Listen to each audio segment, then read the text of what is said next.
Welcome to A Great Depression. Some people are saying that this is a podcast for everyone struggling with the boredoms of their lives. Cobe Wastler is in the building. Ready? Oh, here we go. Hang on. All right. 3, 2, 1. Hit the music.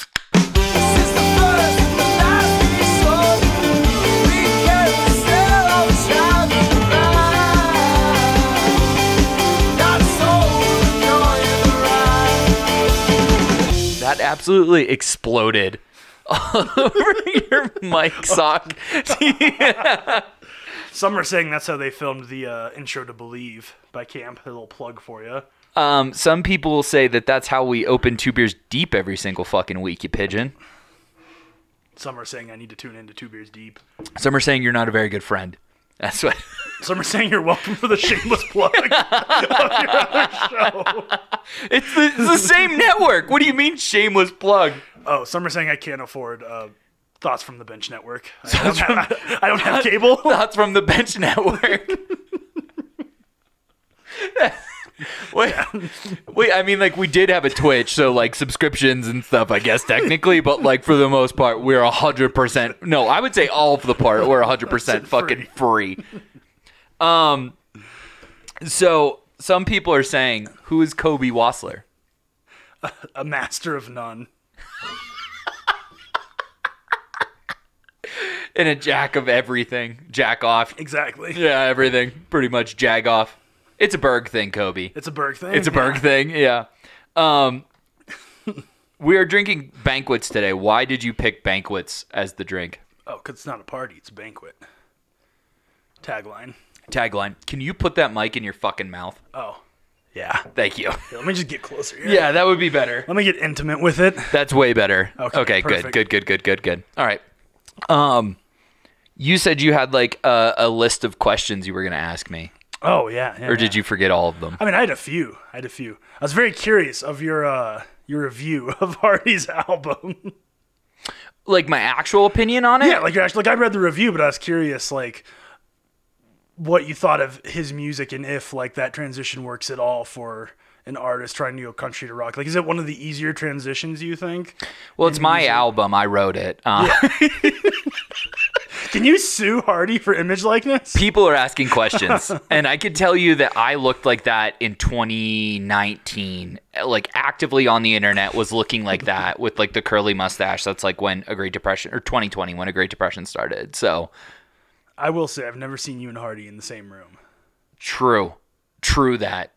Batman, Bruce Wayne, maybe. Yeah. Dynamic like that. If somehow I end up working at Y95, maybe that we will. He's got to be Cheyenne Frontier Days, like, top of the list, right? I'd think so, especially with the album. Well, actually, here's the funny thing. My sister, she loves all music, sent me this thing. She was like, hey, we got to go to this music festival in Florida this summer. And I forget one night, it's like the lineup is legitimately, it's like Avenged Sevenfold, someone else, and the third, like, main act. Yeah. Well, this is like one night. It's Avenged Sevenfold is the main person, the co-opener, and like the third opener is Hardy. Is Hardy. Yeah, he's opening for whoever's going to open for Avenged Sevenfold. I forget who the middle person in that lineup is, but he's playing like a rock festival in Florida this summer. So that would be like, okay, so like you asked what my opinion was. Mm-hmm. That's my question. Mm-hmm. Did it translate to that audience? Because I think the country people seem to be pumped about the first half of the album. Yes. And I don't see anybody bashing the second half of the album. But I don't see anybody on my side of that genre going like, this was fucking metal, this kicked ass, Jeremy McKinnon, blah, blah, blah. Like, it's just not. That's what I haven't seen. And my thing about like him playing that festivals, I would go to it. But like for that target demographic, does he play half of the album, the half that is all rock? Or like this, like what's gonna happen when people show up to see Avenged Sevenfold and this guy comes on and does like opens with something crazy like Sold Out or like a Kill Shit Till I Die, one of his like rock ones, and then has to throw in a country song just to fill a set. Unless his set's so short he only does half the album. Well, that's kind of what I'm thinking. He's probably got 20 minutes. Yeah. Maybe 30 at that point. Mm-hmm. So you do a couple of covers and you're fucking out of there. I mean, well, at that point, what, you open with the Mockingbird and the Crow, Right. the title track, because it's Right. a great song, by the way. Maybe the best song on the album. Probably His best work. It's And- also the coolest music video. It's that claymation. Yeah, of him like tripping on. Yeah, it's super fucking tight. Yeah. Some are saying, go watch it. Some are saying you should watch it. Some are saying you're welcome, Harvey, for the free endorsement. That's right. But yeah, ultimately, I legitimately think that Lainey Wilson song is fucking incredible. Oh, love haunting. Amazing. And have you seen the music video for it? It is Yeah, like a word for word. terrifying. Yeah, I mean, it's incredible. I love it. It's not everything is referencing the 90s, but it feels like 90s music video where it's like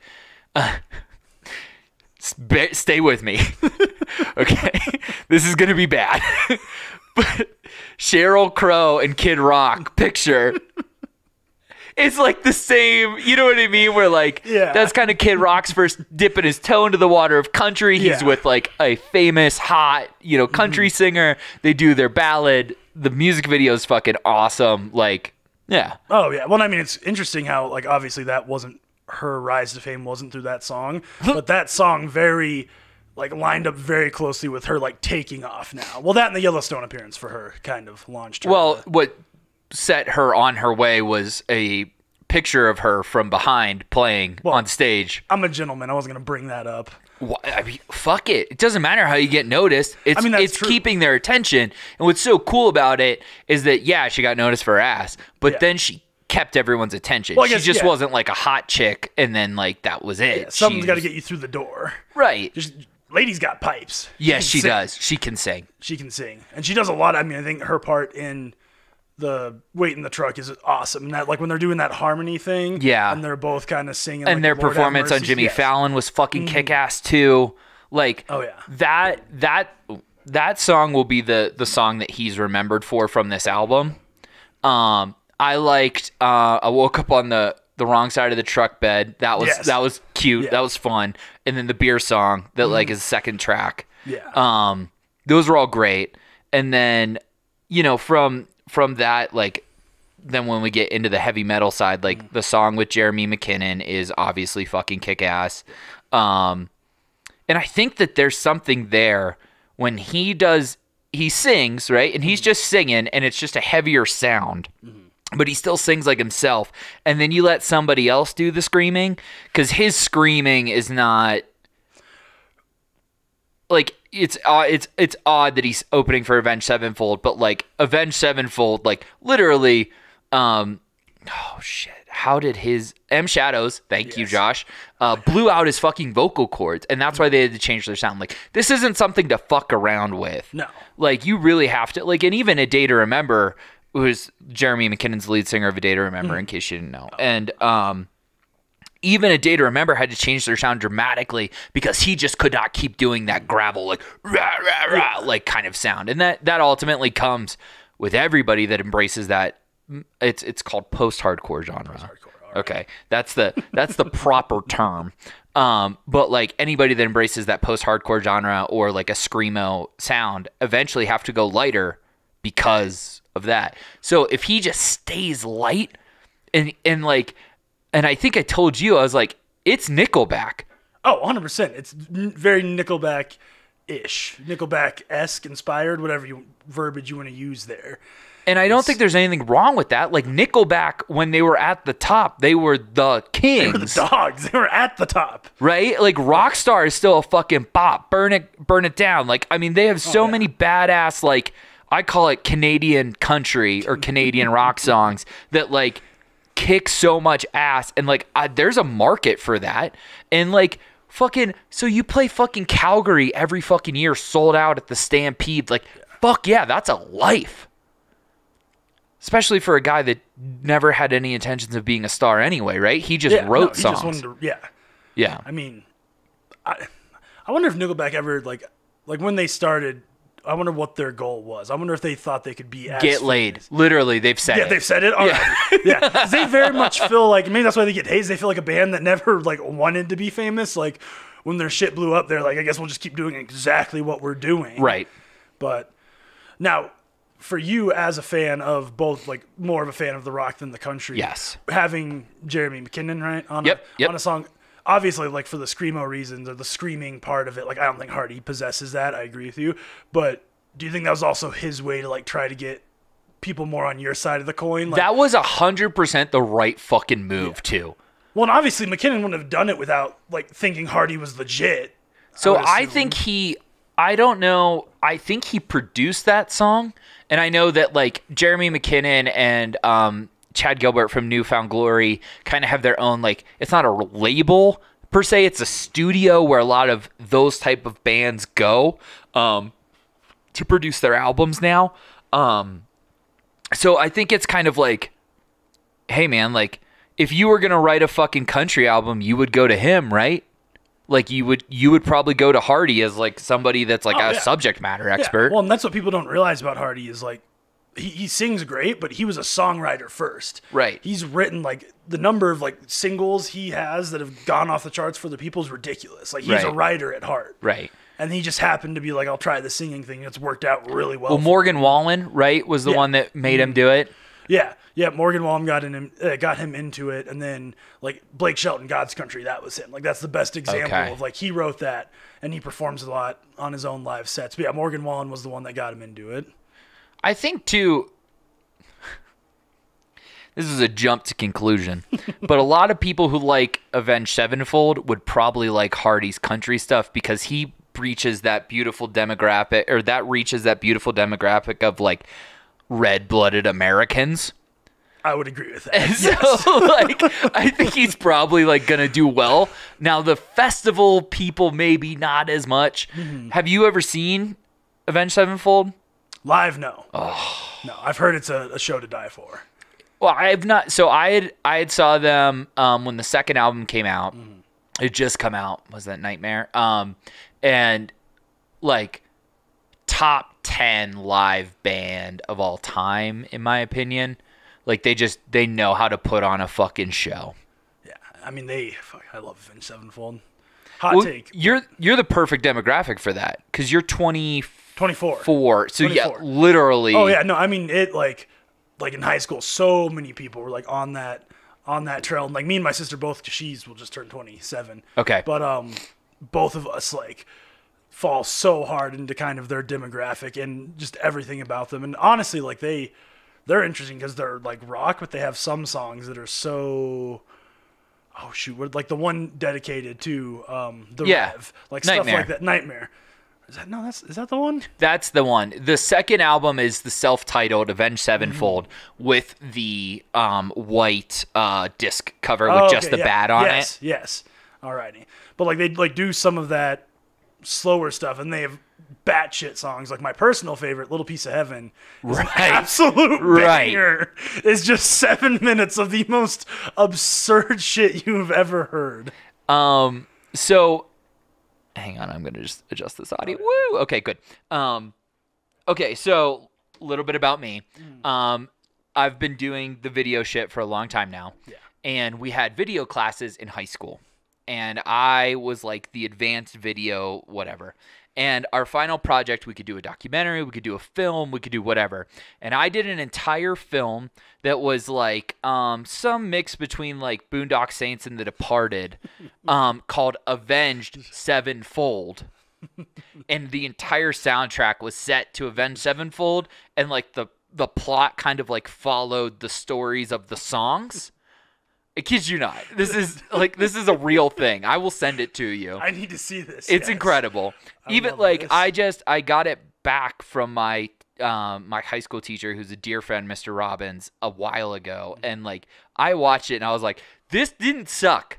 Like there's like 13 fucking characters in this high school student movie, and like there's 3 plot lines that are all happening at the same time. Like I'm like watching it and I was like, I'd never seen The Sopranos, but now I have. And I'm like, this is kind of Sopranos-esque. Like, it's just all like mafia movie meets fucking metal music for some fucking reason.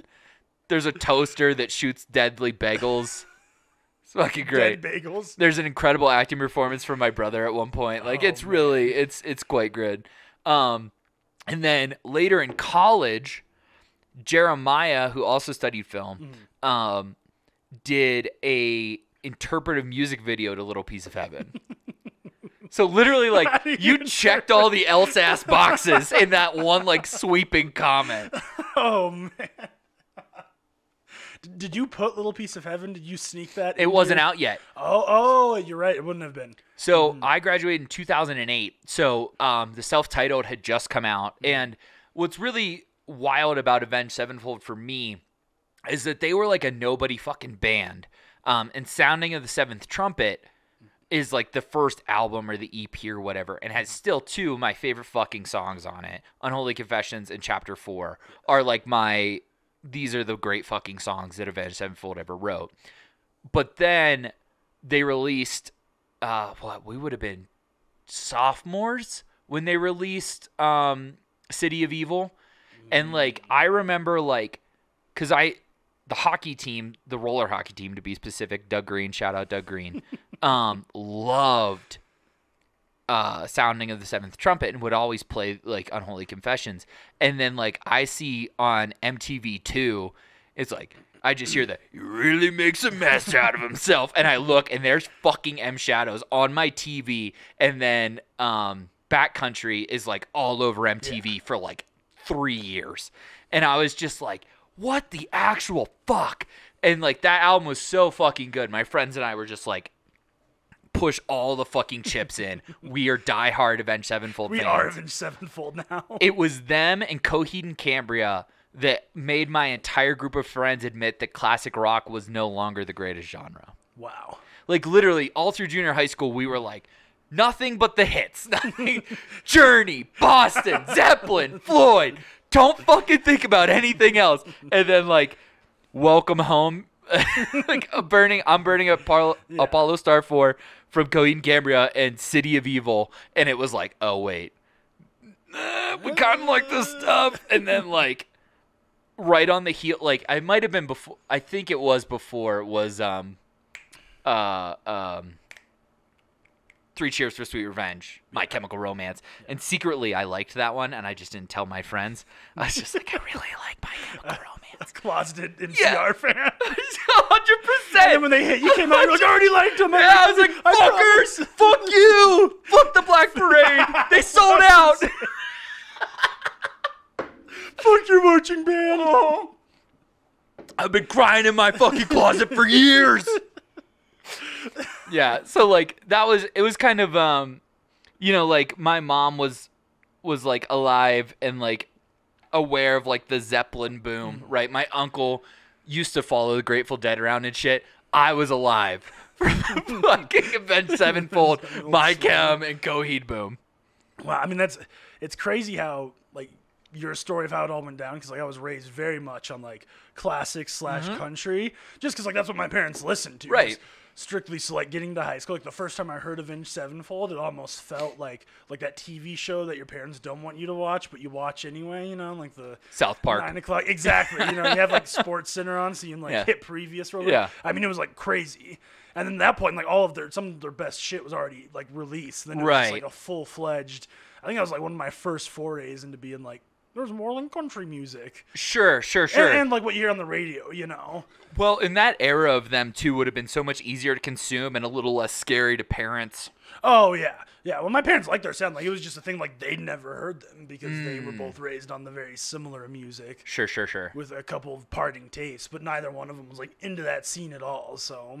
I was extremely lucky. My mother, in spite of like maybe some religious beliefs or like hesitancies, was very open to letting us listen to music. Like I remember I've told this story before, but like I was listening to Linkin Park Hybrid Theory, and there's like this, you know, one point in Hybrid Theory is like, shut up when I'm talking to you, shut up. And like my mom's in the front seat and I'm in the back and I'm just like screaming the lyrics, and she just like slowly turns on the radio and she's like, Joshua, what do those lyrics mean to you? And I was just like, I don't know, like it just sounds good. Like later, a Great Depression would come out. Years down the road. Yeah, years down the road. It makes sense. I just found out today that fucking Linkin Park is going to release new songs using pre-recorded vocals from Chester. Interesting. That's very interesting. I wonder what they have. Like do they have whole songs, or is he like just his vocals in? The quote that I was given, now this is a third-hand quote, keep in mind, was that there were snippets. Okay. Now, if you were, depending on what era of Linkin Park you're into, there are eras where Mike Shinoda carries the songs and the choruses are only sung by Chester. Mm-hmm. My Linkin Park is they're a duet. They're twining in and out of each other. But I could see where, one, they think that's a good idea, but two, I think where they think oh yeah, we can still sound like us without him, because they are a fairly experimental band. But emotionally, I'm not ready for that shit. No, the first time those vocals hit, because I assume they're gonna let them breathe on their own at least, and some of whatever they use them for. Well, and they did such a good job handling his death, which is a weird fucking thing to say. But they played that tribute concert, and they had all these guest singers come on and sing Chester's parts. And then in the end was the last song, and they just put the mic out on the edge of the stage and put a spotlight on it and let the fans sing it. And I still I'm having chills thinking about that right now. If you need me to cry right now, you put that on, I'll be ugly fucking crying. That's just weeping. Yeah, it's kind of it's becoming introspective for me to think about all the things that I've been attached to for almost 20 years now, and Linkin Park is one of those things. Damn. I mean, that was it was just kind of they were the right band at the right time. And I will tell you that Meteor is about failing spelling tests.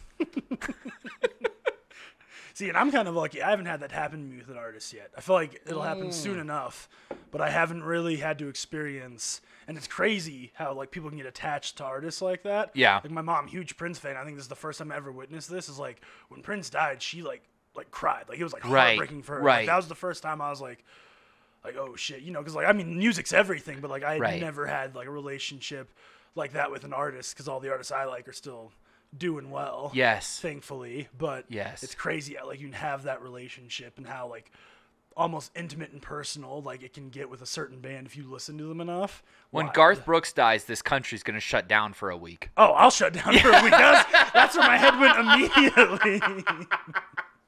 You won't be able to find me. Check in on me. Just in a ditch. Someone along 287. Take all the toasters and bathtubs out of my house. Just remove all the bathtubs from Kobe's anything house. With an outlet, forks, anything. Get it out of my apartment. Oh my god! Don't let me near any tall buildings.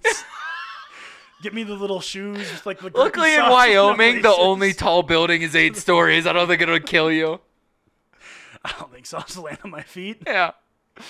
That's the Mexican trait. Just land on your feet.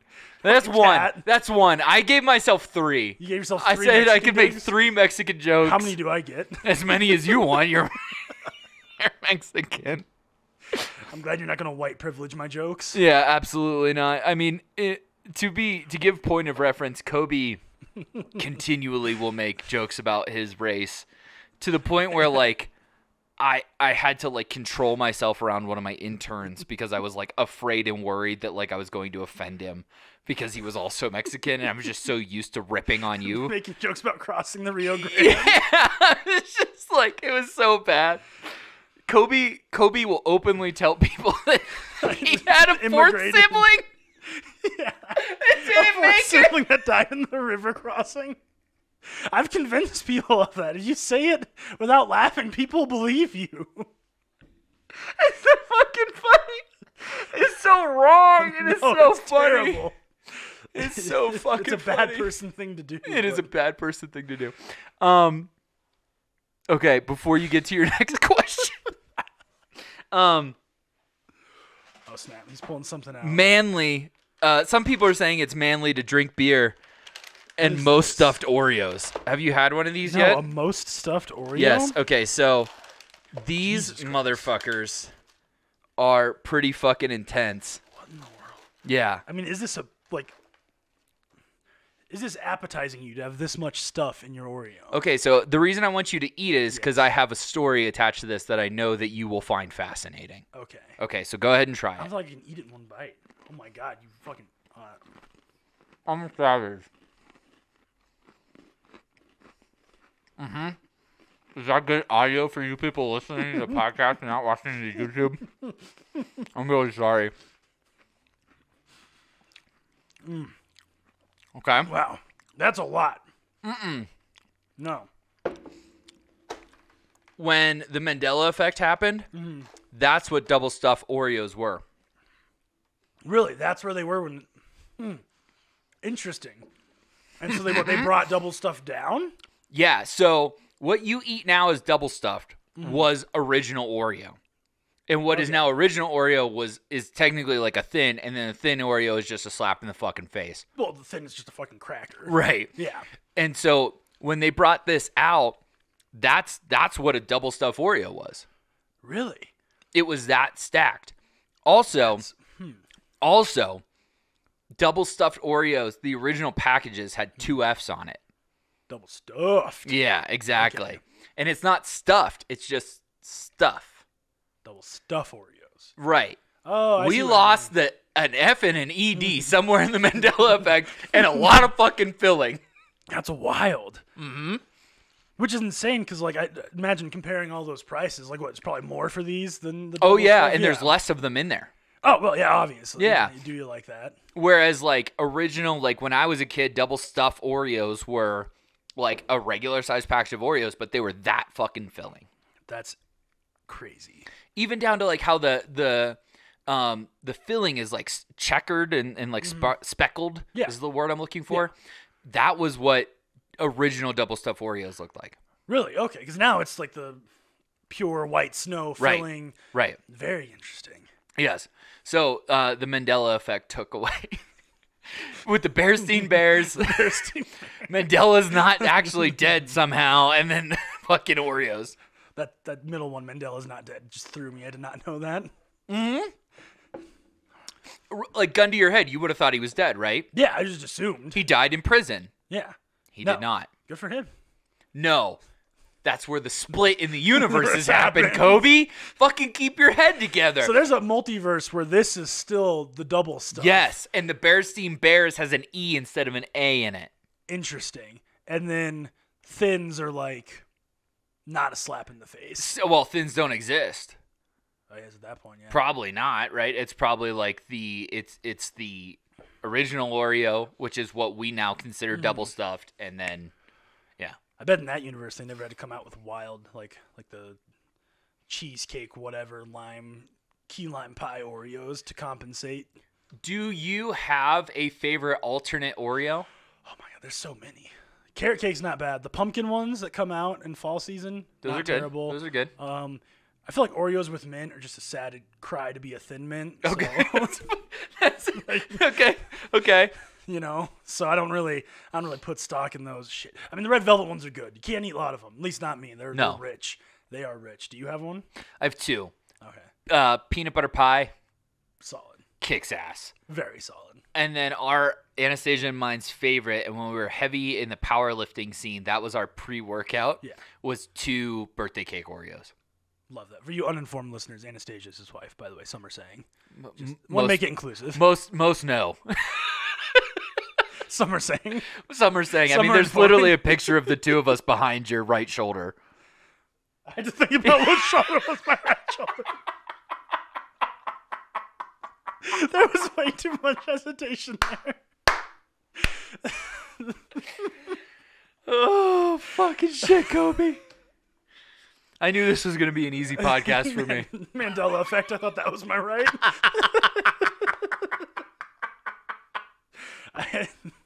There it is. It strikes again. There it strikes again. All right. What's your next question for me? It's another music related question. Okay, great. In your very humble opinion, Okay. 2-parter. Is there a perfect length to an album, and if so, how many songs is it? Is there a perfect length of an album, and how many songs is it? Yeah, okay. Like Zach Bryan, and this is a lot of Zach Bryan released his masterpiece, which is like 30 songs or something like that. Oh my god, that's so many fucking songs. And then Morgan songs. Wallen just dropped like a double album again, like 30 songs. Yeah. Fuck, Which is that's still a lot. But like, and I don't know about Morgan Wallen. Zach Bryan was amazing. I mean, it was legitimately like 30-ish, whatever, a high number of songs and like one like spoken poem in there. But like every single one is at least of like a 7 quality. A lot of them are like an 8 or 9 with some 10 sprinkled in there. So first off, I've not listened to Zach Bryan until most recently driving to the CSU game with Durgie. Yes. He played Zach Bryan the whole way, and I was like digging it.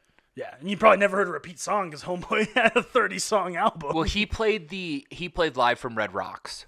Amazing live album, by the way. Okay. Great Well, live I thoroughly enjoyed it. And it's obvious, despite our camp differences, it is obvious that Red Rocks, there's something special, and particularly on live albums, because you can actually hear the audience. There's no delay between the music and the audience, where like a lot of like live albums, when they're like, sing it, there's like this break, but because Red Rocks are right on fucking top of them. Well, I mean, I feel like Red Rocks probably holds the record for like most artists that release a live album from that venue. I mean, everyone like Mount Joy, you know who Vance did Joy. it first? Who?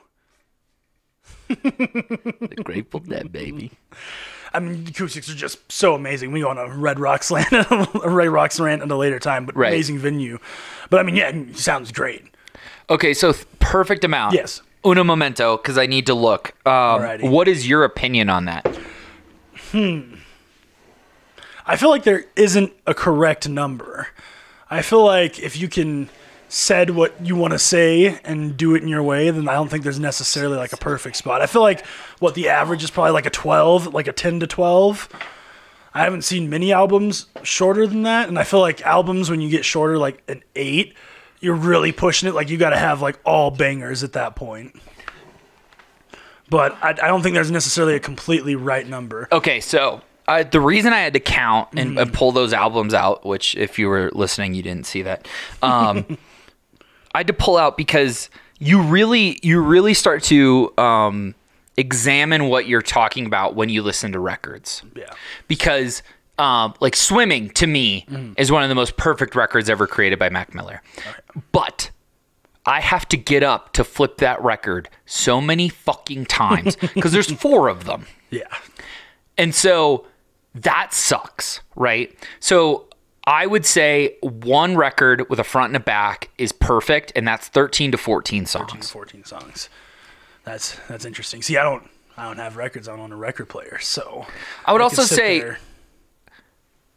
Go ahead. Finish your thought. I just sit there and crank through it. Like I feel like you don't feel like I said. If every song comes on is good. I feel like you don't hit a point where you're like, all right, I'm done with this. Like how many songs do we have left to get through this album? If everyone that comes on has something to offer, something a little different. And, like, I've sat and listened through the entire 30 songs Zach Bryan album. And, I mean, there's a point where maybe you're like, oh, it's dragging a little, but it's never like, all right, this is just brutal. But I don't do records, so I don't have to get up and flip it. Because I assume that would be a pain to get up and flip. Show and tell. Zeppelin 4. The greatest record ever created. Wow. Okay, so 1, 2, 3, 4, 5, 6, 7, 8. It's 8 songs, but they're all like 9 minutes. You know what I mean? Like, Stairway's on here, Misty Mountaintop, When the Levee Breaks. Like, I mean, these are like Black Dog is the shortest fucking song on here. Battle of Evermore is like a 7-minute song. Well, that completely skews the number because then it's 8 songs, but it's probably just as long as it is 12 or 14. It is, and really, like, I can show you physically. You can see. Right? Go ahead. You can grab it. Okay, so you can see where the lines start and stop, right? Okay, so if you look at... This is not going the way I thought. I would just be able to pull this fucker out. Where you at, bitch? I hope this is good audio for people. It's just shuffling of me looking cluelessly at an album, and Josh shuffling through his... I bet this is probably has a similar effect. This is watching movies by Mac Miller, not necessarily Swimming. Okay. But you can see there's like a whole 3 songs. Oh, yeah. That aren't on there. And actually the back is probably close to the same. That matters. Like, like, you know what I mean? You can see that entire one is taken up. Oh, yeah. So, like, roughly one record is 45 minutes. Okay. So more so than songs, I would say anything that is under 60 minutes is a perfect record. I think I could agree with that. Yeah. I think so. Because I think like when you get into those longer ones, you got to kind of have that balance, and you're striking gold if it's listenable to all the way through. Right. And that's, they talk about that. The first time I heard it like that, like 60 or that 45-minute thing was I saw 4 Year Strong headline for the first time. It was their first headlining tour. And they were like, we don't do encores. We have 45 kick-ass minutes for you, and then we're going to leave. I love that sometimes. I think like if a band can pull that, I've been to concerts like that where they're like, if we go back for an encore and wait 5 minutes for you to cheer and come, like we're wasting time. We're just give you what we got and we're calling it a night. And their 45 minutes, still to this day, that particular show was probably one of the greatest 45 minutes of my life seeing music, and I've seen over 1,000 bands at this point. I think the greatest 45 minutes of my life were my first 45 minutes in America after the river cross. Dang, I couldn't make it through the straight face. 45 minutes swimming the Rio Grande. I swung for the fences. It was good. It was great. Foul tip. That's why people love you, Kobe. So yeah, I would say 45 minutes is probably the perfect album length. Yeah. And it's both sides of the vinyl. Yeah. Now, in a live setting, have you ever been to a concert that was like unbearably long? The Foo Fighters played for 3 fucking hours. And that was just them. That wasn't like the openers and them. Okay, because I've been to concerts where they had like 3 openers that all feel like they need to play their entire discography. And you're like, let's get this on there. 3 hours for one band. They play everything they had. I can count on one hand the number of bands that, and we talked about this with Camp, when they played all those B-sides, like I understand they played that second show for their hardcore fans, but they didn't advertise that the second show was going to be for hardcore fans. And ultimately what that left me with was sour taste in my mouth, and I started to really think about it. There are probably 5 bands in the history of music where if they played 2 shows and they played all their B-sides, where I could be like, the second night was my favorite night. Really? What are those 5? Red Hot Chili Peppers is 1 with a fucking bullet. Incubus is 2, but Incubus has some shitty fucking songs. Like, their good songs are great, but they've also... Their bad songs are bad. And then I would say after that, Floyd, because I'm a fucking Floyd freak, and Zeppelin, and that's it. Interesting. I wouldn't even say the Beatles or the Stones, like some of these bands that maybe their discography is literally too big for one night. Like, those are my 4 bands. And really, I think the only one that I would enjoy is the Peppers. Interesting. Peppers do have a lot of bangers. Well, and Peppers too, because they care so much about their live show, they really don't bring it down a lot. So like they don't ever play Dose, they don't ever play Zeppelin. Like there's so many fucking amazing songs that are B-sides, especially some of the earlier stuff. Like there's a lot of fucking wild songs off of Blood, Sex, Sugar, Magic that like nobody knows about. Like I'm like a red, like, to give you point of reference, I took my senior photos in a Red Hot Chili Peppers t-shirt. I fucking love that. it was my hockey jersey and a Red Hot Chili Peppers I'm guessing t-shirt. Vans is the shoe wear there? No, Pumas. Puma Speed Cats. Like an answer. Fucking Pumas. Puma Speed Cats Red Hot that Chili were, Peppers shirt. I might have matched them for the photos, but probably not. Like I had 6 pairs of Speed Cats, orange, purple, yellow, black, and like a gray maybe, and I would like mix them. So like my right foot would be a gray and my left foot would be yellow or whatever I was feeling that day. Love that. I was a weird kid. I can relate. Yeah. Yeah, you can definitely The relate. only reason my shoes match is because my mom picked them out for me. And the only reason they were on the right feet is because your mom put them on. Yeah, I didn't get to wear shoes with laces till like the 12th grade. And you still don't. Like, your Asics are tied so tight that, like, I'm surprised you don't trip on your fucking laces. Well, I came here in dudes. I'm not. What? The shoes I wore. Oh, nice. Dudes. Yeah, laceless. Nice. Yeah. Good. Another shameless plug for dudes. There you go. Go buy some. Okay. Yes. Who had dudes on? Oh, Derek had dudes on when he came up here. They're awesome. Yeah. Do you have more questions for me? Another Foo Fighters. The 3-hour concert is a bizarre concept to me. Was it at least structured? Because a poorly structured concert, I feel like of any length is terrible. So was it structured well, where it was like a few bangers to get people into it, and then some of like the stuff where it's like some people go nuts, some people won't, and then finishing with like the best of the best? Okay, so Foo Fighters, first off, I have to say is like one of my mom's favorite bands. She loves Dave Grohl. And so that was like, we took her because like that was like the thing. Like, Yes.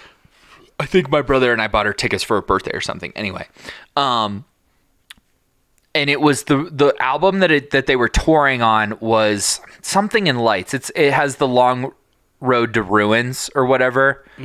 That song is on it. Okay. So their discography wasn't quite as big as it is now. And I would imagine seeing them now, that 3 hours would probably be like a lot more bangers than maybe it was. But as a person who is fascinated by the Foo Fighters and Dave Grohl, like hearing like Monkey Wrench live, like you wouldn't hear that if they didn't play 3 hours. I guess that's fair. So I guess you get that if Right. some of your songs are those deeper cuts. Right. Or, oh, fuck. There's like this other song. It's like, all my life I've been searching for something, na, na, na, na, na, na. Yeah. Yeah. So that song they played live. Okay. That's a deep cut. They wouldn't normally play that. I think though, after like the 2.5 hours, like my mom's like, all right, it's time to fucking go. But we also haven't heard the best of you yet. So I'm not fucking leaving. They haven't played Pretender yet. I gotta fucking stick around. Stay in. Yeah. Go to the bathroom. Yeah. If they don't play Everlong, I'm gonna fucking riot. We've been here for 3 hours. So, yeah, and also like, because Dave is such a showman, he did a great job. He was like, my mother's from Pittsburgh, and they're telling me it's time to go home or I have to pay a fine. I say I'll pay the fine. And like, he did this whole like fucking routine, and then they kicked into like, I don't remember what, like, I don't know, some fucking hard rock song, but like, yeah, like 2 people cheered. It was 3 hours, but I would say most of the time I enjoyed myself. So it was just miserable because of the length, not necessarily because they just drug it out for. Yeah, and like he would talk and like the song I wrote about this, or like, like he would kind of give reference to like different stories and like that kind of thing. And yeah, I think it was good. And he did a nice job of like, he would go away and the band would jam, and then he would come back and play some acoustics, and like, yeah, okay. It was that's at least there's that pacing. I feel like sometimes you go to a concert and like they like, and you don't have to sit there and explain your whole life, but like they won't talk. They'll just go like, this one's this, and just blow through songs, and it's like a breakneck pace. That's what 4 Year Strong does. Okay. But like, then when they pull the e-brake on you for a slow song, it's like this, like, and then like, boom. Oh, that's perfect. Like, it's like go, go, go, and right. like, we're gonna slow it down for a few, and then out of nowhere, like the lights go off. There's a little bit of jamming, and it's just like right back into an absolute banger to get the crowd into it. Alrighty. I have tickets to see the Dead and Company. Oh, okay. At Red Rocks? I know they go there sometimes. At Folsom. Oh, okay. That'll be cool. So that's a pretty historic place for them. I will be interested. It's John Mayer's last tour with Dead and Company. Okay. There's a lot of people asking for Billy Strings to take up the mantle. Really? He's interesting because he's all over the place. Yes. He kind of can do it all, I feel like. Because I love Dirk Bentley and other country artists, but he just did a song with him. And then some of his stuff of his own is really good, but I feel like he's all over the place with it. Interesting. Yeah, so I'm excited to see him. I called my uncle when I bought the tickets, and I said, I'm going to go see the Dead, and he's like, proud of you. Oh, man, I'm going to see Rainbow Kitten Surprise. Oh, fuck you. Yeah. Sold out. I had to go on to like the fucking like Game Time or some bullshit. Vivid Seats and go get tickets. But I'm gonna go see them this summer at the Dillon Amphitheater. Yeah, I'm very excited for that. But when I called my mom and told her I was going to see him, she's like, "That's so cool." And the next day, she called me back and was like, "What day are you going to see Rainbow Sparkle Kittens?" Close enough. I was like, "I'm gonna get that on a shirt now." I am excited for that though. They should be fun. Did you know that I did not know that was the name of the band? I just thought they were RKS or whatever, RKS. Well, because that's one of their albums, RKS, is the big album art, yeah. I feel like, I don't know, I think that's what they go by. I like literally like my Spotify like liked songs. There's like 6 or 7 Rainbow Kitten surprise songs on there. I'm just like, I really like this band. And then like someone's like, have you ever listened to Rainbow Kitten Surprise? I'm like, no. They're like, let me play it for you. And then I was like, I fucking know this band. What are you talking about? This is our kids. Yeah. Rainbow Kitten Surprise. Fucking pigeon. You'll like this. I found out the other day that a baby pigeon, oh fuck, is called, wait. Damn it. It just left my head. Squeaker. Squeaker. It's called a squeaker. So is that like an insult for someone that's like a pigeon of pigeons, or? I would just say it's like, if you're not adult enough to be called a pigeon. I'll call you a squeaker. So like if a little kid like hits you the shopping cart at a store, you'll just be like, lady, come get your squeaker. Yes, and I'd be like, Budenga, you're a squeaker. And you know he listened to this because you're on it.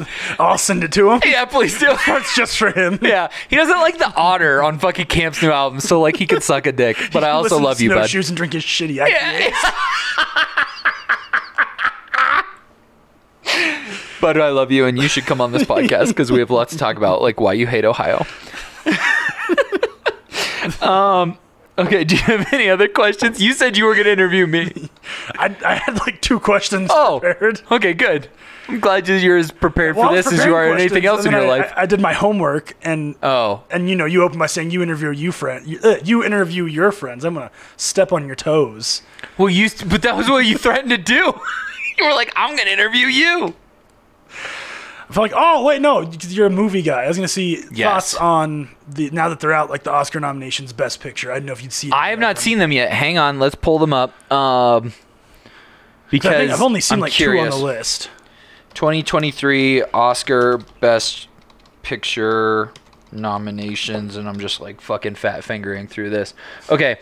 Oh shit! What did I click on? Okay. Top Gun Maverick got fucking Best Picture nod. Yeah. Shoot, if they win, Kobe, I'm fucking done. If Top Gun wins? I quit. Really? I quit. Because there's one specific reason why Dark Knight didn't win. Why is that? Dark Knight didn't win Best Picture. Oh, so that's your reasoning. I see. If Top Gun fucking wins after Dark Knight didn't, it won. Like Dark Knight crawled so that Top Gun could run. It's very true. Fucked up if it, yeah. Anyway, they need to retroactively go back and give it to them. Okay. I'd be more upset if Way of Water won. Oh, it's gonna win. And granted, I never actually saw it, so apologies to all the Way of Water lovers. But like, I just feel like. And then they got a remake, All Quiet on the Western Front. I've heard it's really, really good. I'm sure it is, but the original is fucking brilliant. It's the blueprint for fucking war movies, like. Everything, Everywhere, All at Once. I've not seen really that. That's one of the ones I have seen. It is extremely I've heard good. that. Very, very good. It's okay. Not, like, some people, not your cup of tea, but it's very good. What is the Banshees of Inisherin? No idea. Have not seen it. I know it's got Colin Farrell, and I know it's... honestly, that's all I really know about Did I see women talking? I think maybe I did. No, I've not seen this. Okay, this looks fucking wild. It's like got nuns or Amish people or something. Okay. And then Elvis on there is interesting. Elvis isn't, because like that made a lot of noise. Triangle of Sadness. That's the new name for this podcast. Triangle of Sadness. Oh, Woody Harrelson's in it. It must not suck. I've not seen. And no, I tried to play. This is the trailer. Oh, whoa. Whoa, there's just a bunch of dudes. Yeah. Is this about Abercrombie and Fitch being fucking gay and like not gay, but like well, it is. They're on a boat. And they're on a boat. I don't know what this Food's is. Being served. Woody Harrelson's the boat captain. A brilliant scratching takedown of Wealthy and the Beautiful. Interesting. I've not seen this. I would watch that, though. I mean, ultimately, I'll try to watch all of them. Fair enough. And then Tiara, is that like the foreign film? Tar? Tar? It's got Kate Blanchett. I was just seeing which ones you'd seen. Apparently, it's very, very good. I think she's like a... Kate Blanchett kicks ass. Yeah. This looks like Whiplash, but with a woman. Okay. Yeah, I don't... Oh. Okay, there was like a lesbian scene. This is all very interesting. In New York. Okay. I don't know. That's kind of interesting. It seems like it's about like an orchestra conductor. So the only one, I believe it or not, the only one I've seen is Avatar: Way of Water. Interesting. And I slept through half of it. Shit.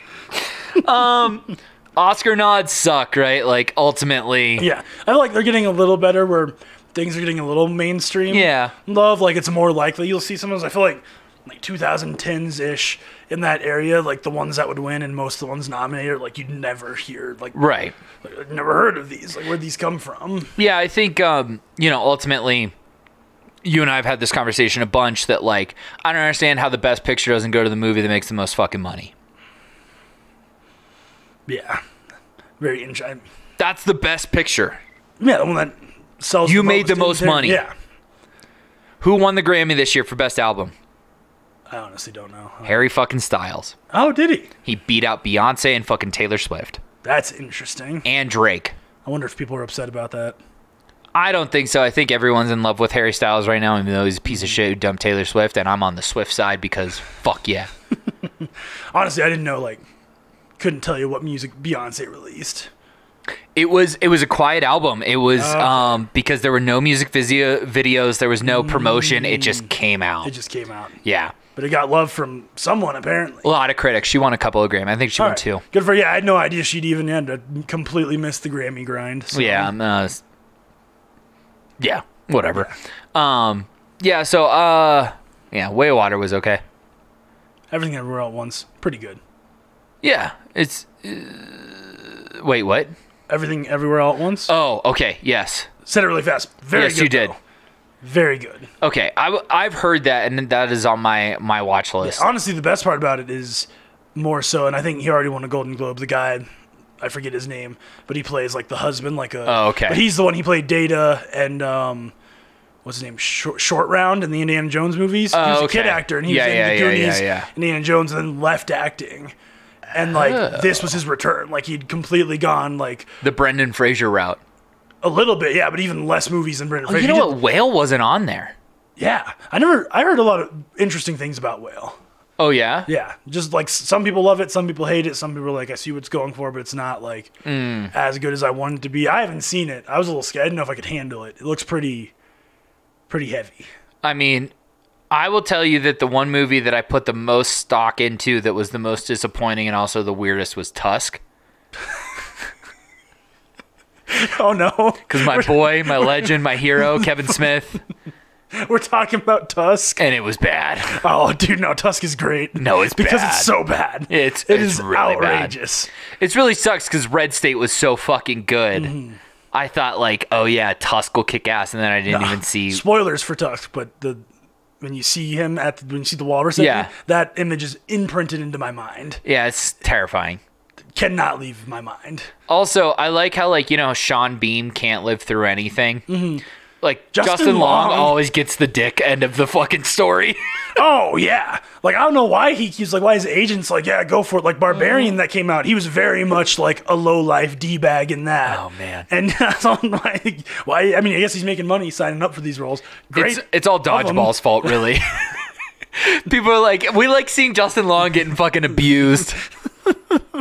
He's been pushing that envelope since Dodgeball. That and Jeepers Creepers. He's the one that gets cut up and turned into the fucking bodysuit. Yeah. Jeepers Creepers. What a franchise. Jeepers Creepers, what a franchise is right. That first one fucking kicks ass, and then you're just like on board for the rest of them because you're Even like... though they're not good. They're not good, but like you're like, fuck this, I'm in. Like, this is a little different from like a slasher film, but it's not. Like, fuck yeah, I'm here. But what is a horror franchise if it doesn't have The Golden Child and then like 6 shitty following sequels?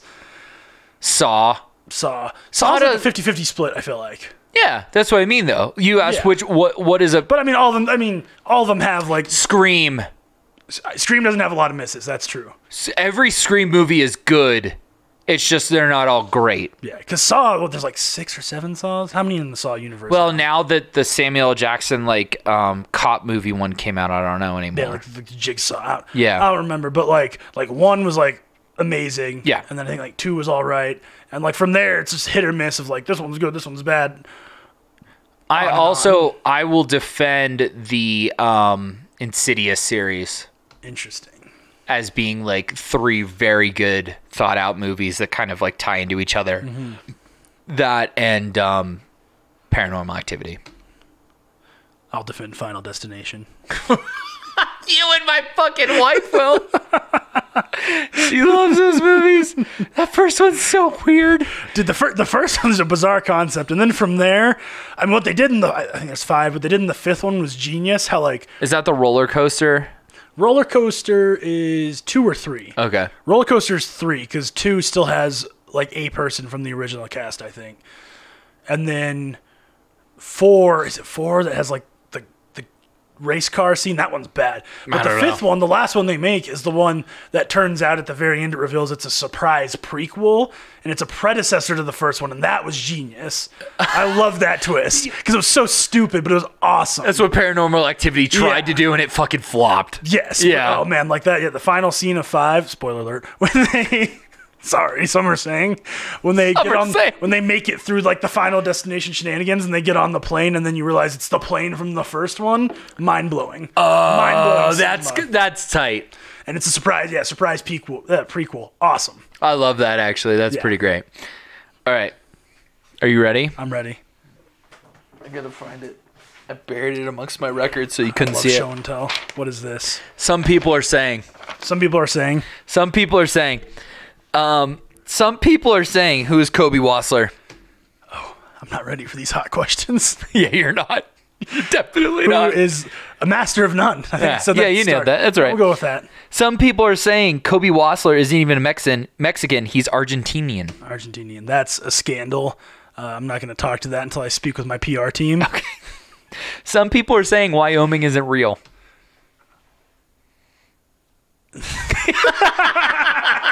He just shrugs. That's all he's got. Oh, I forgot this is a podcast. Shrug. Some people are saying that the graphics in Avatar 2 Way of Water really aren't that much better. Some are saying that's correct. Didn't they they started work on that right after the first one wrapped. Some people are saying that Morgan Wallace is not as good as Hardy. Some are saying, first of all, it's Morgan Wallen. Okay.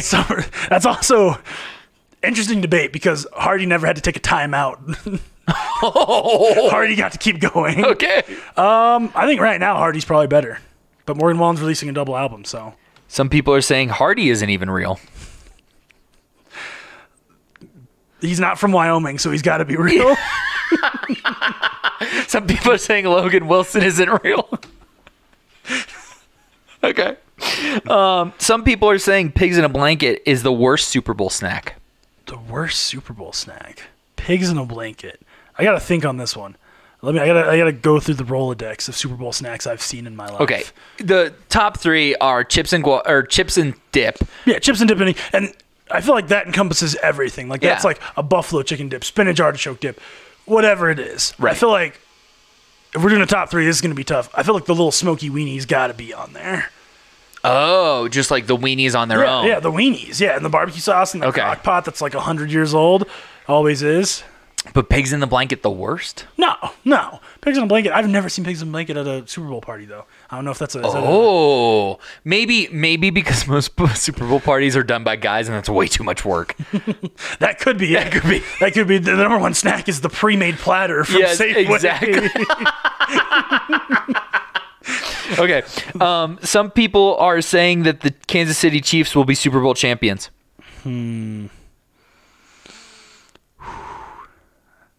Some are saying that's probably true. Some people are saying Patrick Mahomes should have stuck to baseball.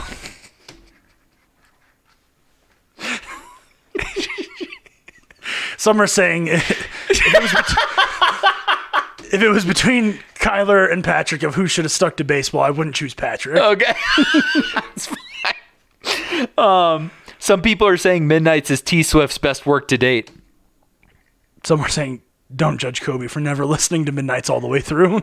Brutal. Okay. Brutal. Some people are saying the Chinese weather balloon was a terrible gender reveal. I don't have anything for that one. Okay. That's just... Okay. Some people are saying let Russ cook. Denver was so desperate to get another Peyton there. Okay. Some people are saying professional wrestling is fake. Well, some people are saying all of John Cena's titles are real. That's me. I'm the one saying that.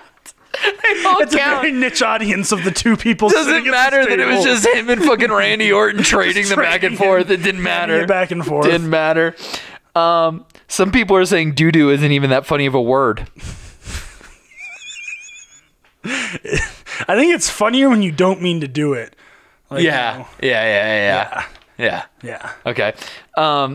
Some people are saying birds aren't real. That's true.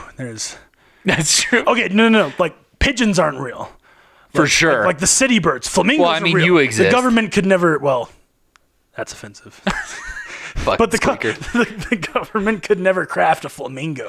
That's real. It's far too creative. No, that's a big bird. We could never think of that. Yeah, far too creative like that. like a vulture. They're too cool for the government to make. What birds are real? And like top 5 birds that are actually real right now, off the top of your head. Flamingo. Yes. Vulture. Okay. Any bird that has booby in its name.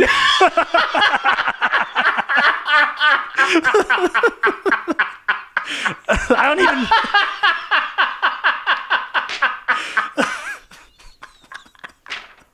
Yes, absolutely. Blue-footed booby is so real. It is. Okay, blue-footed booby. Do you need 2 more? No, I'm gonna leave it at 3. Okay, that's fine. Those are only 3 birds that are real. Oh, and the American eagle. I believe that's real. God bless this That's country. the most fake bird of all. They were like, we need to fucking make up the fucking symbol for this country. Oh, and turkeys, because you can eat them, so they're probably real. I hope so, because fucking, the chickens are real too, because we're paying out the ads for eggs right now. Dude, take out a loan. You go to Walmart. Shit, that was fucking funny. Okay, wait, I gotta decide which one of these I want to do. Some people are saying that Coors Banquet is Miller High Life in a gold can. Some people are saying Miller High Life is Coors Banquet in a shitty can.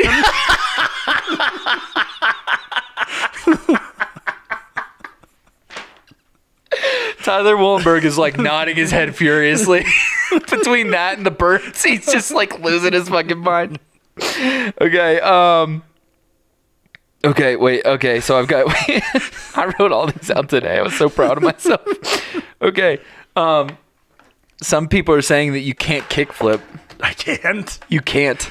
I can. Move your beer. I don't think I can. You got to kickflip. Some people are saying you can't do it. Nope. No, he couldn't do it. He could not kickflip with the tech deck. Okay, and then finally, some people are saying that one of these plants on this table is not real. Well, Fergie's the realist in the game. Fergie's the realist in the game. And then this other plant is just actually real. The sad thing is with Fergie, when I threw it in my car earlier, it tilted and I was like, oh no, the dirt. And I reached for it and I was like, oh, wait a second. Like, shit, I forgot. I really wanted you to pick this up because this plant doesn't have roots. So I wanted you to freak out for a second that the plant wasn't real, that neither of them were real. Does that plant not need dirt? Yeah, correct. They're air plants. Yeah. So you give them a bath every week. So they sit in water for 30 minutes and then you put them back in their cool little holders. Interesting. No. Fergie probably needs a bath. Fergie definitely needs a bath. She's had a lot of wrestlers breathing on her. In the heat of battle? In the heat of battle. Oh, yeah. That's right. Well, Cobe Wastler, thanks for coming on A Great Depression. Oh, thanks for having me. This was a blast. Didn't feel very depressing. Sorry for that. That's the whole point, is that you make the depression go away for an hour. Did you not get the memo? No, I missed that one. Some people are saying you're worthless. Some people are saying this will never air. All right, this has been A Great Depression. Signing off.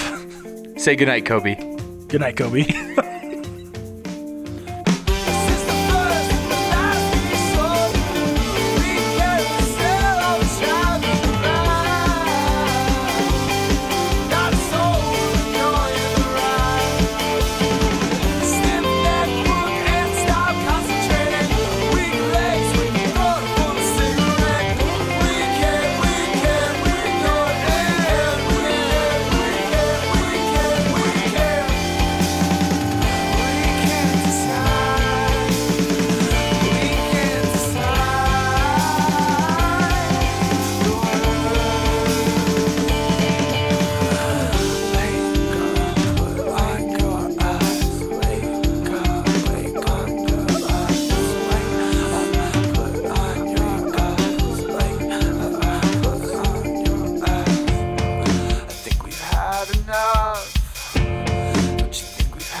I'm gonna be honest, I missed the woo. Woo, what's it? Has an argument?